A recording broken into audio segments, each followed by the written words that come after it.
Hello ನಮಸ್ಕಾರ. Welcome to ಹಿರಿಮಠ್ ಕುಟುಂಬ YouTube channel. ಇವತ್ತು ನಾನು ನಿಮಗೆ ಹೇಳ್ಕೊಡ್ತೀನಿ ತಿಳಿ ಸಾರು ಟೊಮ್ಯಾಟೊ ರಸಂ ಹೇಗೆ ಮಾಡೋದು ಅಂತ. ಮೊದಲಿಗೆ ಈ ಥರ ಒಂದು 5ರಿಂದ 6 ಟೊಮ್ಯಾಟೊನ ಬೇಯಿಸ್ಕೋಬೇಕು. ಬೇಯಿಸ್ಕೊಂಡ ನಂತರ ಅದ್ರ ಸಿಪ್ಪೆನ ಈ ಥರ ಬಿಡಿಸ್ಕೋಬೇಕು. ನೋಡಿ, ಈ ಥರ ಸಿಪ್ಪೆನ ಬಿಡಿಸ್ಕೊಂಡು ಅದನ್ನು ಚೆನ್ನಾಗಿ ಕಿವುಚ್ಕೊಂಡು ಅದರ ರಸನ ತೆಗೆದಿಟ್ಕೋಬೇಕು. ನೀವು ಹುಣಸೆಹಣ್ಣು ಸಹಿತ ಇಲ್ಲೇ ಹಾಕ್ಕೊಂಡು ಅದನ್ನು ಕಿವುಚ್ಕೋಬೋದು.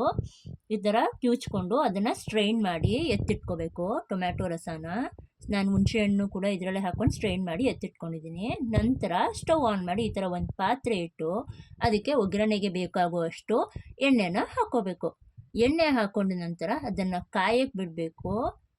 ಕಾದ ನಂತರ ಅದಕ್ಕೆ ಒಂದು ಸ್ವಲ್ಪ ಸಾಸಿವೆ, ನೋಡಿ ಸಾಸಿವೆ ಒಗ್ಗರಣೆಗೆ ಎಷ್ಟು ಹಾಕೋತೀರಾ ಅಷ್ಟು ಸಾಸಿವೆ ಹಾಕ್ಕೊಂಡು ಚಟಪಟ ಚಟಪಟ ಅಂತ ಸೌಂಡ್ ಬರ್ತಾ ಇರುವಾಗ ಒಂದು 10 ಬೆಳ್ಳುಳ್ಳಿ ಎಸಳು ಹಾಕೋಬೇಕು.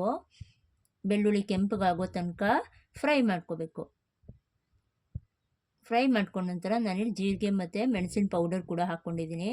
1 ಟೀ ಸ್ಪೂನ್ನಷ್ಟು ಜೀರಿಗೆ ಹಾಗೂ ಮೆಣಸಿನ ಪೌಡರ್ನ ಹಾಕ್ಕೊಂಡಿದ್ದೀನಿ. ಅದಾದ ನಂತರ ಕರಿಬೇವು ಒಗ್ಗರಣೆಗೆ,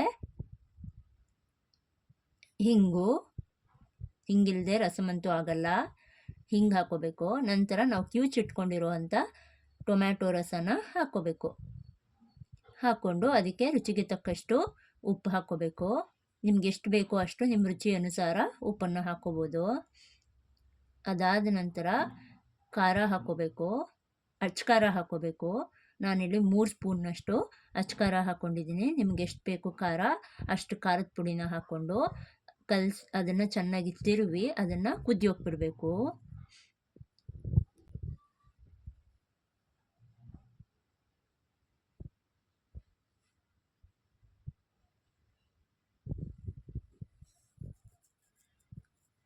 ಕುದ್ದ ನಂತರ ಅದಕ್ಕೆ ಒಂದು ಸ್ವಲ್ಪ ಅರಿಶಿನ ಹಾಕ್ಕೋಬೇಕು.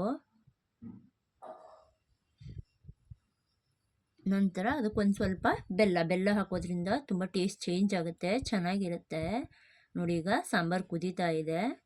ಕುದ್ದ ಸಾಂಬಾರಿಗೆ ಒಂದು ಸ್ವಲ್ಪ ಕೊತ್ತಂಬರಿ ಸೊಪ್ಪು ಹಾಕಿ ಅದನ್ನು ಅನ್ನದ ಜೊತೆಗೆ ತಿಂತಾ ಇದ್ದರೆ ತುಂಬ ಟೇಸ್ಟಾಗಿರುತ್ತೆ.